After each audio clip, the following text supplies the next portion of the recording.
ఇరాన్‌తో deal రిలేటెడ్‌గా త్వరలోనే పాకిస్తాన్‌కి వెళ్తా అని చెప్పి డొనాల్డ్ ట్రంప్ చేసినటువంటి ఈ స్టేట్మెంట్ ఏదైతే ఉన్నదో ఆ స్టేట్మెంట్‌తో ఈ రోజు సెషన్‌లో మార్కెట్ పాజిటివ్‌గా రియాక్ట్ అయింది కదా. దీంతో పాటుగా ఈ వార్ ఎండ్ చేయడానికి డొనాల్డ్ ట్రంప్ దగ్గర నుంచి కొన్ని ఇంపార్టెంట్ స్టేట్మెంట్స్ అయితే వచ్చాయి. వీటన్నిటిని కూడా ఈ రోజు మార్కెట్ అనాలిసిస్ లోని మనం డీటెయిల్ గా మాట్లాడుకుందాం. దీంతో పాటు గోల్డ్ అండ్ సిల్వర్ రిలేటెడ్ గా ఇండియన్ బ్యాంక్స్ అయితే ఒక ఇంపార్టెంట్ స్టెప్ తీసుకున్నట్టుగా అప్డేట్స్ వస్తున్నాయి. దాని గురించి కూడా డిస్కస్ చేసుకుందాం. దీంతో పాటు మన stock of the day and మరికొన్ని ఇంపార్టెంట్ అప్డేట్స్ అండ్ రిజల్ట్స్ ఉన్నాయి. అన్ని కూడా వన్ బై వన్ క్విక్ గా డిస్కస్ చేసేద్దాం. ముందుగా మార్కెట్ అప్డేట్ చూసినట్లయితే ఈ రోజు సెషన్ లో సెన్సెక్స్ 504 పాయింట్స్ పెరిగి 78,493 పాయింట్స్ కి క్లోజ్ అయినట్లయితే నిఫ్టీ 156 పాయింట్స్ పెరిగి 24,353 పాయింట్స్ కి క్లోజ్ అయింది. అండ్ ఈ రోజు సెషన్ లో మిడ్ క్యాప్ ఇండెక్స్ 1.26% పెరిగినట్లయితే స్మాల్ క్యాప్ ఇండెక్స్ 1.52% పెరిగింది. అండ్ బ్యాంక్ నిఫ్టీ 0.85% పెరిగింది. ఈ రోజు మనం మార్కెట్ ని పాజిటివ్ గా డ్రైవ్ చేసినటువంటి ఇంపార్టెంట్ థింగ్స్ గురించి మనం మాట్లాడుకోవాలంటే యుఎస్ అండ్ ఇరాన్ మధ్యన పీస్ స్టాక్స్ పాకిస్తాన్ లోని త్వరలో స్టార్ట్ అవబోతున్నాయి కదా. దీని రిలేటెడ్ గా డొనాల్డ్ ట్రంప్ దగ్గర నుంచి ఇప్పుడు ఇంపార్టెంట్ స్టేట్మెంట్ అయితే వచ్చింది. ఈయన ఏమంటున్నారంటే యుఎస్ పెట్టినటువంటి మోస్ట్ ఆఫ్ ది కండిషన్స్ కి ఇరాన్ అయితే ఒప్పుకున్నదని, సో దీంతో త్వరలోని యుఎస్ అండ్ ఇరాన్ మధ్యన డీల్ అవ్వచ్చు అండ్ ఈ వార్ కంప్లీట్ గా ఎండ్ అయిపోవచ్చు అని చెప్పి ఈయన కామెంట్ చేస్తూ, దీంతో పాటుగా ఈ సెకండ్ రౌండ్ ఆఫ్ టాక్స్ ఏవైతే త్వరలో ఇస్లామాబాద్ లో మొదలవబోతున్నాయో అక్కడ గనక ఇరాన్ అండ్ యుఎస్ మధ్యన డీల్ జరిగినట్లయితే ఇతను డైరెక్ట్ గా ఇస్లామాబాద్ కి వెళ్తానని చెప్పి ఈయన దగ్గర నుంచి స్టేట్మెంట్స్ వచ్చాయి. సో ఈ ఒక్క స్టేట్మెంట్సే మార్కెట్ ని పాజిటివ్ గా ఏమీ డ్రైవ్ చేయలేదు. దీంతో పాటు మరొక ఇంపార్టెంట్ థింగ్ కూడా ఉన్నది. యాక్చువల్లీ ఈ డీల్ లో భాగంగా ఇరాన్ పెట్టినటువంటి మరొక కండిషన్ ఏంటి, లెబనాన్ పైన ఇజ్రాయెల్ అటాక్ చేయకూడదని చెప్పి కండిషన్ పెట్టింది కదా. దీనిలో భాగంగా రెండు కంట్రీస్ కూడా ఇప్పుడు మాట్లాడుకుంటున్నాయని అండ్ 10 days పాటు ఇప్పుడు ఈ 2 countries సీజ్ ఫైర్ అయితే అనౌన్స్ చేసినట్టుగా డొనాల్డ్ ట్రంప్ దగ్గర నుంచి ట్వీట్ వచ్చింది. సో దీనిలో భాగంగా ఇప్పుడు లెబనాన్ అండ్ ఇజ్రాయెల్ ఈ రెండు కంట్రీస్ కూడా త్వరలో పీస్ టాక్స్ రిలేటెడ్ గా మీట్ అవబోతున్నాయి కూడా. సో దీన్ని బట్టి మనం ఏం అర్థం చేసుకోవచ్చు, ఈ వార్ ని ఎండ్ చేయడానికి ఇరాన్ కొన్ని విషయాల్లో వెనక్కి తగ్గుతున్నట్లయితే యుఎస్ కొన్ని విషయాల్లో వెనక్కి తగ్గుతున్నట్టుగా అయితే కనపడుతుంది. యాజ్ ఆఫ్ నో ఇవేవైతే జరుగుతున్నాయో ఇవన్నీ కూడా మార్కెట్ లోని పాజిటివిటీని బిల్డ్ చేసే దాంతోనే ఈ రోజు సెషన్ లో మన మార్కెట్ అయితే పాజిటివ్ గా రియాక్ట్ అయింది. సో ఇలాగే మొత్తం పీస్ టాక్స్ అన్ని కూడా పాజిటివ్ గా ముందుకు వెళ్లి త్వరలో ఇస్లామాబాద్ లో జరగబోయేటువంటి పీస్ టాక్స్ లోని యుఎస్ అండ్ ఇరాన్ మధ్యన డీల్ గనక అయిపోయినట్లయితే గ్లోబల్ ఎకానమీస్ అన్నిటికీ కూడా అది బిగ్ రిలీఫ్ కానుంది. కాకపోతే second round of piece talks లోని అనదర్ ఇంపార్టెంట్ పాయింట్, వీళ్ళు ఇరాన్ న్యూక్లియర్ వెపన్స్ అయితే తయారు చేయొద్దు, అట్లీస్ట్ 20 years పాటు తయారు చేయొద్దు అని చెప్పి యుఎస్ అంటుంది కదా. ఆ కండిషన్ కి ఇరాన్ ఒప్పుకుంటుందా లేదా చూడాలి. దీంతో పాటు స్ట్రైట్ ఆఫ్ హార్మోజ్ రిలేటెడ్ గా కూడా ఇరాన్ కంప్లీట్ గా అంటే దానిపైన ఇరాన్ కి కంప్లీట్ గ్రిప్ ఉండాలని చెప్పి ఇరాన్ అడుగుతుంది కదా, దానికి యుఎస్ ఒప్పుకుంటుందా లేదా చూడాలి. సో వీటిలో కొంత డిస్కషన్స్ ముందుకు పాజిటివ్ గా వెళ్ళి డీల్ అయిపోతే ఓకే. అలా కాకుండా ఏ ఒక్క విషయంలో అయినా ఏ కంట్రీ వెనక్కి తగ్గినా కూడా మరొకసారి ఈ పీస్ టాక్స్ డిలే అవ్వచ్చు. అదే గనక జరిగినట్లయితే మార్కెట్ లో మళ్ళీ వాలటాలిటీ క్రియేట్ అయ్యే అవకాశం ఉంది. సో గ్లోబల్ మార్కెట్స్ అన్నిటి రిలేటెడ్ గా ఇప్పుడు యుఎస్ అండ్ ఇరాన్ మధ్యన second round of piece talks ఏవైతే జరగబోతున్నాయో అవి చాలా ఇంపార్టెంట్. దీని యొక్క అవుట్కమ్ ఏం వస్తుంది అన్నది మనం చూడవలసి ఉన్నది. వీకెండ్ లో దీని రిలేటెడ్ గా ఏదైనా ఇంపార్టెంట్ అప్డేట్ కనుక వచ్చినట్లయితే వెంటనే మీకు మన టెలిగ్రామ్ ఛానల్లోని వాట్సాప్ ఛానల్లో కూడా షేర్ చేస్తాం. మీరు ఒకవేళ మన సోషల్ మీడియా ప్లాట్ఫామ్స్ ఫాలో అవట్లేనట్లయితే లింక్స్ కింద ఉంటాయి, లింక్స్ మీద క్లిక్ చేసి ఫాలో అవ్వచ్చు. డైలీ మార్కెట్ రిలేటెడ్ ఉండే ఇటువంటి ఇంపార్టెంట్ ఇన్ఫర్మేషన్ ని మీకు డీటెయిల్ గా షేర్ చేయడానికి మన టీం పెడుతున్నటువంటి ఎఫర్ట్స్ కనుక వీడియో చూస్తున్న ఏ పాయింట్ ఆఫ్ టైం లో అయినా మీకు హెల్ప్ఫుల్ అయినట్లయితే మన వీడియోని మర్చిపోకుండా లైక్ చేయడానికి ప్రయత్నించండి. Next coming to the stock of the day. ఈ రోజు స్టాక్ ఆఫ్ ది డే లోని అపోలో మైక్రో సిస్టమ్స్ రిలేటెడ్ గా మాట్లాడుకుందాం. అపోలో మైక్రో సిస్టమ్స్ వాళ్ళ దగ్గర నుంచి ఈ రోజు ఏదైతే అప్డేట్ వచ్చిందో కంపెనీ రిలేటెడ్ గా అది చాలా పాజిటివ్ అప్డేట్. వీళ్ళు ఎమ్యునిషన్స్ మ్యానుఫ్యాక్చర్ చేసేందుకు గాను వీళ్ళకి గవర్నమెంట్ ఆఫ్ ఇండియా దగ్గర నుంచి లైసెన్స్ వచ్చింది. ఈ లైసెన్స్ రావడం వలన వీళ్ళు ఏ ప్రొడక్ట్స్ మ్యానుఫ్యాక్చర్ చేసి సప్లై చేయొచ్చు అన్నది మీరు ఇక్కడ స్క్రీన్ పై చూడొచ్చు. ఈ లైసెన్స్ రావడంతో వీళ్ళు high value strategic defence manufacturing లోకి ఎంటర్ అవుతున్నామని, దీని ద్వారా కంపెనీకి చాలా మంచి ఆపర్చునిటీ అయితే క్రియేట్ అవుతుందని చెప్పి వీళ్ళ మేనేజ్మెంట్ షేర్ చేస్తుంది. ఈ లైసెన్స్ రావడం వలన వీళ్ళకి గవర్నమెంట్ ఆఫ్ ఇండియా దగ్గర నుంచి ఈ ప్రొడక్ట్స్ రిలేటెడ్ గా డెఫినెట్ గా ఆర్డర్స్ వచ్చేటువంటి అవకాశం ఉన్నది. కాబట్టి వీళ్ళ ఆర్డర్ బుక్ ఫ్యూచర్ లో స్ట్రాంగ్ గా గ్రో అయ్యేటువంటి స్కోప్ ఉన్నది. దాంతోనే ఈ రోజు సెషన్ లో మనకి స్టాక్ లో ఇంత పాజిటివ్ మూమెంటం కనపడింది. వచ్చినటువంటి అప్డేట్ కంపెనీ రిలేటెడ్ గా పాజిటివే, దాంతో స్టాక్ కూడా పాజిటివ్ గా రియాక్ట్ అయింది. కాకపోతే పాజిటివ్ గా రియాక్ట్ అయిన స్టాక్ ఏ వాల్యుయేషన్ వాల్యుయేషన్ లో ఉన్నదన్నది మనం చూసుకోవడం ఇంపార్టెంటే కదా.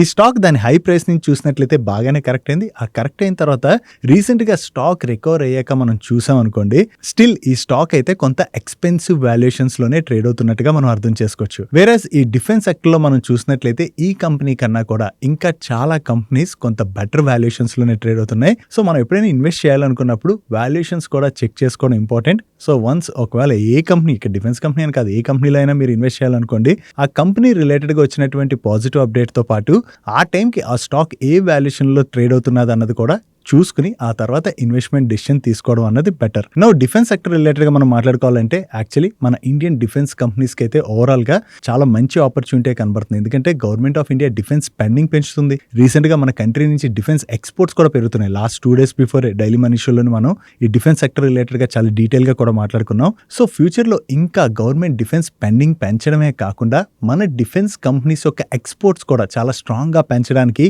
వేరియస్ కంట్రీస్ తోని ఇండియన్ గవర్నమెంట్ అయితే టైప్స్ కూడా అనౌన్స్ చేస్తుంది కదా. దీనిలో భాగంగా ఫ్యూచర్ లో డిఫెన్స్ ఎక్స్పోర్ట్స్ కూడా బాగా పెరిగాయి అనుకోండి, మన డిఫెన్స్ కంపెనీస్ కి అది పాజిటివ్ అవుతుంది. దట్టు ఇప్పుడు జరుగుతున్నటువంటి వార్ సినారియో ఏదైతే ఉందో 2022 నుంచి చూసినట్లయితే కంటిన్యూస్ గా వార్లు అవుతానే ఉన్నాయి కదా. ఈ వార్లు జరుగుతుండడం వల్ల ప్రతి ఒక్క గవర్నమెంట్ కూడా డిఫెన్స్ బడ్జెట్ స్ట్రాంగ్ గా పెంచుతుంది. సో దానివల్ల ఓవరాల్ గా డిఫెన్స్ ప్రొక్యూర్మెంట్ స్ట్రాంగ్ గా జరుగుతుంది కాబట్టి వరల్డ్ వైడ్ ఉన్నటువంటి డిఫెన్స్ కంపెనీస్ కి అది పాజిటివ్.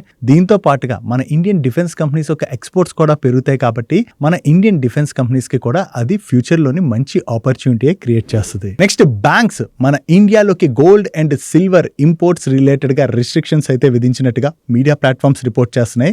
బ్యాంక్స్ ఇటువంటి స్టెప్స్ ఎందుకు తీసుకున్నాయంటే actually every financial year starting లోని DGFT అంటే directorate general of foreign trade వాళ్ళ దగ్గర నుంచి ఈ gold and silver imports related గా బ్యాంక్స్ కి అయితే అప్రూవల్ వస్తుంది. ఇప్పుడు కూడా ఈ ఏప్రిల్ స్టార్టింగ్ లో న్యూ ఫైనాన్షియల్ ఇయర్ స్టార్ట్ అయింది కదా. సో ఈ న్యూ ఫైనాన్షియల్ ఇయర్ స్టార్ట్ అయినా ఇప్పటికీ కూడా బ్యాంక్స్ కి DGFT దగ్గర నుంచి దీని రిలేటెడ్ గా అప్రూవల్ రాకపోవడంతో ఫారెన్ సప్లయర్స్ దగ్గర నుంచి మన ఇండియాలోకి gold and silver imports related గా బ్యాంక్స్ అయితే రిస్ట్రిక్షన్స్ విధించడం జరిగింది. DGFT దగ్గర నుంచి అప్రూవల్ రాకపోవడానికి ఉన్నటువంటి కారణాలు మనం చూసినట్లయితే ఇరాన్ వార్ స్టార్ట్ అయిన దగ్గర నుంచి క్రూడ్ ప్రైస్లు అవి పెరిగిపోయి మన ఇంపోర్ట్ బిల్ అయితే భయంకరంగా పెరిగిపోతుంది కదా. దానివల్ల మన కరెన్సీ పైన ప్రెషర్ అయితే పడుతుంది. అండ్ అంతేకాకుండా ట్రేడ్ డిఫిసిట్ కూడా పెరిగిపోతుండడంతో గవర్నమెంట్ అయితే ఈ అప్రూవల్ డిలే చేసినట్టుగా మీడియా ప్లాట్ఫామ్స్ అయితే ఎక్స్పెక్ట్ చేస్తున్నాయి.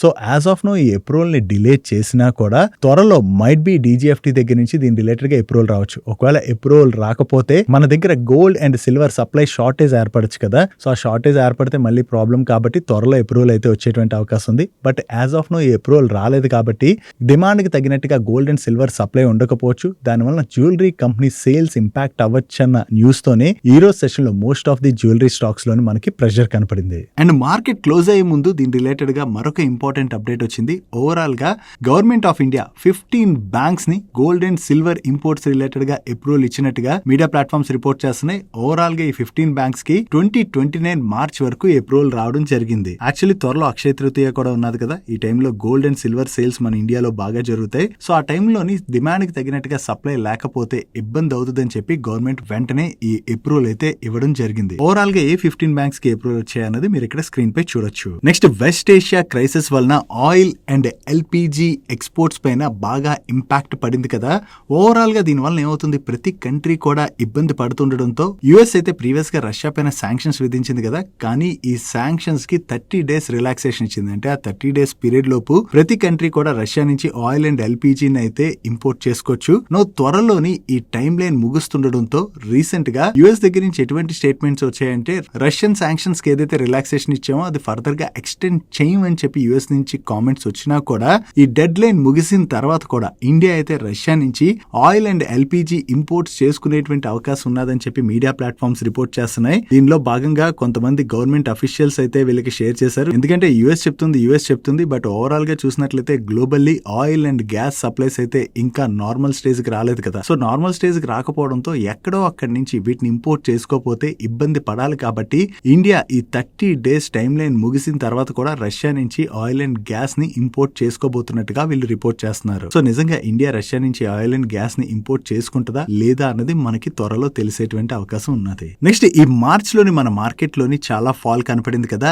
ఈ ఫాల్ లోని ఓవరాల్ గా mutual funds 505 small cap stocks అయితే కొన్నాయి. అంటే అన్ని మ్యూచువల్ ఫండ్ కంపెనీస్ వాళ్ళకి చెందినటువంటి వేరియస్ స్కీమ్స్ లో కలిపి 505 స్మాల్ క్యాప్ స్టాక్స్ లోనైతే ఇన్వెస్ట్ చేయడం జరిగింది. దీనిలో చూసినట్లయితే most of the mutual fund companies ఎక్కువగా అర్బన్ కంపెనీలోనైతే ఇన్వెస్ట్ చేసాయి. ఓవరాల్ గా అర్బన్ కంపెనీలోని 862 crores వర్త్ షేర్స్ అయితే మ్యూచువల్ ఫండ్ కంపెనీస్ అన్ని కలిపి పర్చేస్ చేయడం జరిగింది. ఈ అర్బన్ కంపెనీ తర్వాత Manappuram finance, Amber enterprises, Jain resource recycling, RBL bank, ఆస్ట్రేడియం health care, LIC housing finance, Ather energy, Sona BLW and doctor Lal path lab stocks లోని ఎక్కువగా మ్యూచువల్ ఫండ్స్ అయితే ఇన్వెస్ట్ చేయడం జరిగింది. వీటితో పాటు మరికొన్ని స్టాక్స్ లో కూడా మ్యూచువల్ ఫండ్స్ స్ట్రాంగ్ గా ఇన్వెస్ట్ చేసాయి. వాటి యొక్క లిస్ట్ ని మీరు ఇక్కడ స్క్రీన్ పై చూడొచ్చు. నెక్స్ట్ రీసెంట్ గా వేదాంత వాళ్ళకి ఛత్తీస్గఢ్ లో ఉన్నటువంటి పవర్ ప్లాంట్ లో ఒక ఫైర్ యాక్సిడెంట్ జరిగి చాలా మందే చనిపోయారు కదా.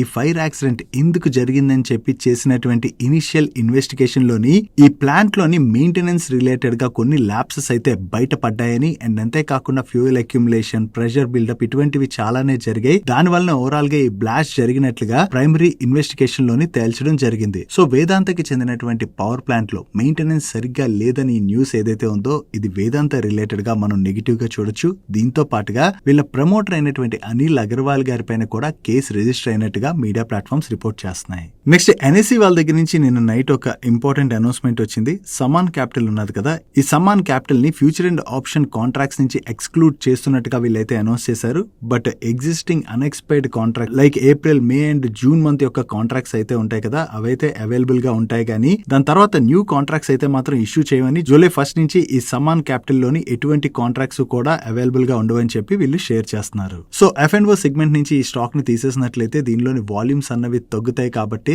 ఈ రోజు సెషన్ లోని సమాన్ క్యాపిటల్ స్టాక్ లో మనకి కొంత ప్రెషర్ కనపడింది. Next water treatment services provide చేసేటువంటి వాటెక్ వాబాగ్ వాళ్ళకి 2 న్యూ ఆర్డర్స్ అయితే వచ్చినట్టుగా నిన్న మీడియా ప్లాట్ఫామ్స్ రిపోర్ట్ చేశాయి కదా. దాని రిలేటెడ్ గా వాటెక్ వాబాగ్ వాళ్ళ దగ్గర నుంచి క్లారిఫికేషన్ అయితే వచ్చింది. సౌదీ అరేబియాలోని 600 crores వర్త్ కాంట్రాక్ట్ రిలేటెడ్ గా వీళ్ళు లోయెస్ట్ బిడ్డర్ గా సెలెక్ట్ అయ్యారని చెప్పి న్యూస్ ఏదైతే వచ్చిందో దాని రిలేటెడ్ గా కంపెనీకి అయితే ఇంకా ఎటువంటి ఇన్ఫర్మేషన్ కూడా లేదని అండ్ సెకండ్ కాంట్రాక్ట్ ఒక యుఎస్ కంపెనీతో కలిపి వీళ్ళ జాయింట్ వెంచర్ ఏదైతే ఫార్మ్ చేశారో ఆ జాయింట్ వెంచర్ కి కువైట్ లోని 3,400 crores వర్త్ కాంట్రాక్ట్ రిలేటెడ్ గా లోయెస్ట్ బిడ్డర్ గా సెలెక్ట్ అయ్యారని అప్డేట్ చేశారు కదా. దీని రిలేటెడ్ గా వీళ్ళకి అప్డేట్ ఆల్రెడీ 2025 ఆగస్ట్ మంత్ లోనే వచ్చింది. బట్ ఈ LOA రిలేటెడ్ గా స్టిల్ ఇంకా వీళ్ళు వెయిట్ చేస్తున్నట్టుగా ఎక్స్చేంజెస్ కి అప్డేట్ చేస్తున్నారు. నెక్స్ట్ జెన్ టెక్నాలజీస్ వాళ్ళ రిలేటెడ్ గా ఒక పాజిటివ్ అప్డేట్ ఉన్నది. వీళ్ళకి గవర్నమెంట్ ఆఫ్ ఇండియా దగ్గర నుంచి ఆర్మ్స్ మ్యానుఫ్యాక్చరింగ్ లైసెన్స్ అయితే వచ్చినట్టుగా వీళ్ళు షేర్ చేస్తున్నారు. దీనిలో భాగంగా వీళ్ళు 12.7mm, 23mm, 30mm and 40mm cannons అయితే మ్యానుఫ్యాక్చర్ చేయొచ్చు. దీని రిలేటెడ్ గా లైసెన్స్ రావడంతో ఈ ప్రొడక్ట్స్ రిలేటెడ్ గా వీళ్ళకి గవర్నమెంట్ దగ్గర నుంచి ఫ్యూచర్ లో ఆర్డర్స్ రావచ్చు. కాబట్టి ఇది జెన్ టెక్నాలజీస్ వాళ్ళ రిలేటెడ్ గా చాలా పాజిటివ్ గా చూడొచ్చు. దీంతోనే ఈ రోజు సెషన్ లో స్టాక్ లోని అంత పాజిటివ్ మూమెంట్ కనపడింది. నెక్స్ట్ లుపిన్ వాళ్ళకి యుఎస్ లోని LPA అనేటువంటి ఒక సబ్సిడరీ కంపెనీ ఉన్నది. ఈ సబ్సిడరీ కంపెనీ పైన వేరియస్ లా సూట్స్ అంటే కేసెస్ ని అక్కడ ఫైల్ చేయడం జరిగింది. Like certain products and violations related గా అది కూడా కేసెస్ ఫైల్ చేయడం జరిగింది. ఈ కేసు ఎవరైతే ఫైల్ చేశారో ఆ కంపెనీతోని ఇప్పుడు వీళ్ళు సెటిల్మెంట్ అగ్రిమెంట్ కి అయితే వచ్చినట్టుగా దీనిలో భాగంగా ఆ కంపెనీకి వీళ్ళు $30 million అయితే పే చేయబోతున్నట్టుగా షేర్ చేస్తున్నారు. అంటే ఫ్యూచర్ లోని ఎటువంటి లిటిగేషన్స్ అవి పెట్టుకుని ఈ అన్సర్టనిటీస్ అవి కంటిన్యూ చేసే కన్నా కూడా సెటిల్మెంట్ చేయడం బెటర్ అని చెప్పి వీళ్ళు సెటిల్మెంట్ అయితే చేసుకుంటున్నామని అండ్ ఈ సెటిల్మెంట్ అమౌంట్ ఏదైతే పే చేస్తున్నారో దాన్ని ఆల్రెడీ కంపెనీ యొక్క ప్రియర్ కన్సాలిడేటెడ్ ఫైనాన్షియల్ రిజల్ట్స్ లోనే ప్రొవైడ్ చేసినట్టుగా వీళ్ళు షేర్ చేస్తున్నారు. ఓవరాల్ గా ఇష్యూని అయితే సార్ట్అవుట్ చేసుకుంటున్నారు. కాబట్టి ఇది లుపిన్ వాళ్ళ రిలేటెడ్ గా మనం కొంత రిలీఫ్ గా చూడొచ్చు. నెక్స్ట్ జగిల్ ప్రీపెయిడ్ వాళ్ళకి ఫెడరల్ బ్యాంక్ దగ్గర నుంచి కొత్తగా ఒక కాంట్రాక్ట్ అయితే వచ్చింది. దీనిలో భాగంగా ఫెడరల్ బ్యాంక్ వాళ్ళకి జగిల్ వాళ్ళు 3 years పాటు Zaggle save employee expenses management and benefit platform services అయితే ప్రొవైడ్ చేయవలసి ఉన్నది. Next Crompton Greaves consumer electricals limited వాళ్ళకి Maharashtra state electricity distribution company limited దగ్గర నుంచి కొత్తగా ఒక కాంట్రాక్ట్ వచ్చింది. ఈ కాంట్రాక్ట్ లో భాగంగా వీళ్ళు టోటల్ గా 3,540 సోలార్ ఫోటోవాలటిక్ వాటర్ పంపింగ్ సిస్టమ్స్ ని సప్లై చేయవలసి ఉన్నది. అండ్ ఈ contract value approximately 71.75 crores. So వీళ్ళు కొత్తగా ఏదైతే ఈ కాంట్రాక్ట్ విన్నారో ఇది క్రాంప్టన్ గ్రీవ్స్ వాళ్ళ రిలేటెడ్ గా మనం పాజిటివ్ గా చూడొచ్చు. నెక్స్ట్ విండ్లాస్ బయోటెక్ వాళ్ళ బోర్డు ఈ రోజు మీట్ అయ్యి టోటల్ గా 47 crores వర్త్ బైబ్యాక్ అయితే అనౌన్స్ చేసింది. ఈ బైబ్యాక్ లో భాగంగా వీళ్ళు టెండర్ రూట్ లో ఈచ్ షేర్ ని ₹1,000 కి బైబ్యాక్ చేయనున్నారు. ప్రెసెంట్ మార్కెట్ లోని ఈ స్టాక్ అరౌండ్ ₹870 దగ్గరలో లో ట్రేడ్ అవుతుంది. అండ్ ఈ బైబ్యాక్ యొక్క రికార్డ్ డేట్ ని వీళ్ళు 24th April గా ఫిక్స్ చేశారు. సో మీలో ఎవరైనా ఈ బైబ్యాక్ లో పార్టిసిపేట్ చేయాలనుకున్నట్లయితే 24th April నాటికల్లా మీ డీమ్యాట్ అకౌంట్ లోని ఈ షేర్స్ క్రెడిట్ అయి ఉండాలి.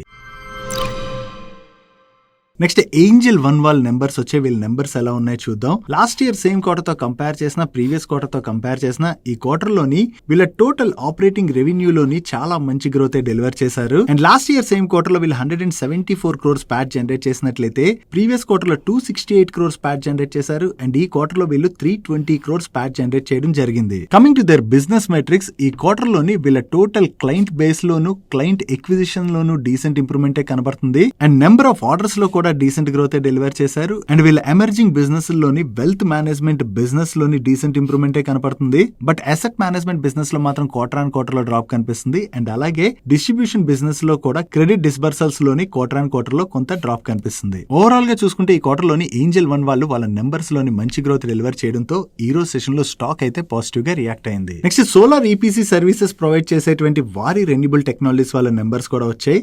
లాస్ట్ ఇయర్ సేమ్ క్వార్టర్ తో కంపేర్ చేస్తే ఈ క్వార్టర్ లో వీళ్ళ ఆపరేటింగ్ రెవెన్యూలో 108% గ్రోత్ డెలివర్ చేసినట్లయితే ఎబిటాలో 106% గ్రోత్ డెలివర్ చేశారు. అండ్ ప్యాట్ లో 109% గ్రోత్ డెలివర్ చేయడం జరిగింది. అండ్ ఈ క్వార్టర్ ఎండింగ్ నాటికి వీళ్ళ దగ్గర 2.83 GW అన్ఎగ్జిక్యూటెడ్ ఆర్డర్ బుక్ కూడా ఉన్నట్టుగా వీళ్ళు షేర్ చేస్తున్నారు. ఓవరాల్ గా ఈ క్వార్టర్ లో వీళ్ళ నెంబర్స్ బాగుండడంతో పాటు వీళ్ళ దగ్గర స్ట్రాంగ్ ఆర్డర్ బుక్ కూడా ఉండడంతో ఈ రోజు సెషన్ లో వారి రెన్యూబుల్ టెక్నాలజీ స్టాక్ లో పాజిటివ్ మొమెంటం కనపడింది. నెక్స్ట్ సిగరెట్ మ్యానుఫాక్చరింగ్ కంపెనీ అయినటువంటి VST ఇండస్ట్రీస్ వాళ్ళ నెంబర్స్ కూడా వచ్చాయి. వీళ్ళ నెంబర్స్ ఎలా ఉన్నాయి చూద్దాం. ఇయర్ ఆన్ ఇయర్ లోని వీళ్ళ సిగరెట్ వాల్యూమ్ లోని 8.6% గ్రోత్ డెలివర్ చేసినట్లయితే సిగరెట్ బిజినెస్ రెవెన్యూస్ లోని 30% పైనే గ్రోత్ డెలివర్ చేశారు. అండ్ ప్యాట్ లోని 43.6% గ్రోత్ డెలివర్ చేయడం జరిగింది. అండ్ ఈ క్వార్టర్ లోని వీళ్ళ మార్జిన్స్ లో కూడా మంచి ఇంప్రూవ్మెంట్ కనిపిస్తుంది. ఈవెన్ ప్రీవియస్ క్వార్టర్ తో కంపేర్ చేసిన ఈ క్వార్టర్ లో వీళ్ళ ఆపరేటింగ్ రెవెన్యూ లో మంచి గ్రోత్ డెలివర్ చేశారు. అండ్ ప్రీవియస్ క్వార్టర్ లో వీళ్ళు 60 crores ప్యాట్ జనరేట్ చేసినట్లయితే ఈ క్వార్టర్ లోని 116 crores ప్యాట్ జనరేట్ చేయడం జరిగింది. ఓవరాల్ గా ఈ క్వార్టర్ లోని వీళ్ళ టాప్ లైన్ లోను, బాటమ్ లైన్ లోను మంచి గ్రోత్ డెలివర్ చేయడంతో ఈ రోజు సెషన్ లోని VST ఇండస్ట్రీ స్టాక్ అయితే చాలా పాజిటివ్ గా రియాక్ట్ అయింది. నెక్స్ట్ HDFC లైఫ్ ఇన్సూరెన్స్ వాళ్ళ నెంబర్స్ వచ్చే వీళ్ళ నెంబర్స్ ఎలా ఉన్నాయో చూద్దాం. వీళ్ళ ఇండివిజువల్ APE లోని లాస్ట్ ఫైనాన్షియల్ ఇయర్ తో కంపేర్ చేస్తే ఈ ఫైనాన్షియల్ ఇయర్ లోని 7% గ్రోత్ డెలివర్ చేసినట్లయితే టోటల్ APE లో 8% గ్రోత్ డెలివర్ చేశారు. అండ్ వీళ్ళ న్యూ బిజినెస్ ప్రీమియం లో కూడా 8% గ్రోత్ డెలివర్ చేయడం జరిగింది. అండ్ రెన్యువల్ ప్రీమియం లో అయితే 15% గ్రోత్ డెలివర్ చేశారు. అండ్ వీళ్ళ AUM లోని ఇయర్ ఆన్ ఇయర్ లో 12% గ్రోత్ డెలివర్ చేసినట్లయితే ప్యాట్ లో 6% గ్రోత్ డెలివర్ చేయడం జరిగింది. బట్ లాస్ట్ ఫైనాన్షియల్ ఇయర్ తో కంపేర్ చేస్తే ఈ ఫైనాన్షియల్ ఇయర్ లో వీళ్ళ న్యూ బిజినెస్ మార్జిన్స్ లో అయితే డ్రాప్ కనిపిస్తుంది. Coming to there persistency ratio, వీళ్ళ 13-month పర్సిస్టెన్సీ రేషియోలో లాస్ట్ ఫైనాన్షియల్ ఇయర్ తో కంపేర్ చేస్తే ఈ ఫైనాన్షియల్ ఇయర్ లో డ్రాప్ కనిపిస్తుంది. But 61st month persistency ratio మాత్రం స్లైట్ గా ఇంప్రూవ్ అయింది. నెక్స్ట్ బజాజ్ కన్స్యూమర్ కేర్ వాళ్ళ నెంబర్స్ వచ్చే వీళ్ళ నెంబర్స్ ఎలా ఉన్నాయో చూద్దాం. లాస్ట్ ఇయర్ సేమ్ క్వార్టర్ తో కంపేర్ చేస్తే ఈ క్వార్టర్ లో వీళ్ళ టాప్ లైన్ లో 32% పైనే గ్రోత్ డెలివర్ చేసినట్లయితే ఎబిటాలో 135% గ్రోత్ డెలివర్ చేశారు. అండ్ ప్యాట్ లో 105% గ్రోత్ డెలివర్ చేయడం జరిగింది. అండ్ వీళ్ళ గ్రాస్ మార్జిన్స్ లో కూడా 966 basis points ఇంప్రూవ్మెంట్ కనిపిస్తుంది. అండ్ వీళ్ళ గ్రోత్ పోర్ట్ఫోలియో ఈ క్వార్టర్ లోని 200 crores అయితే క్రాస్ అయినట్టుగా వీళ్ళు షేర్ చేస్తున్నారు. అండ్ నెక్స్ట్ 3 years లోను ఈ పోర్ట్ఫోలియోని 500 crores కి అయితే తీసుకువెళ్లాలని చెప్పి వీళ్ళు టార్గెట్ గా పెట్టుకున్నట్టుగా వీళ్ళ మేనేజ్మెంట్ షేర్ చేయడం జరిగింది. ఓవరాల్ గా ఈ క్వార్టర్ లోని వీళ్ళ నెంబర్స్ బాగుండడంతో పాటు మేనేజ్మెంట్ దగ్గర నుంచి ఇటువంటి పాజిటివ్ స్టేట్మెంట్స్ రావడంతో ఈ రోజు సెషన్ లో Bajaj consumer care stock positive గా రియాక్ట్ అయింది. That's it for today's daily మనిషి గైస్. ఈ రోజు డైలీ మనిషిలో మేము షేర్ చేసిన ఇన్ఫర్మేషన్ మీకు హెల్ప్ఫుల్ అయినట్లయితే మన వీడియోని లైక్ చేస్తూ ఛానల్ సబ్స్క్రైబ్ చేసుకోవడం మర్చిపోకండి. నేను చంద్రశేఖర్ పత్రి మరొక ఇంట్రెస్టింగ్ వీడియోతో కలుద్దాం. Good night.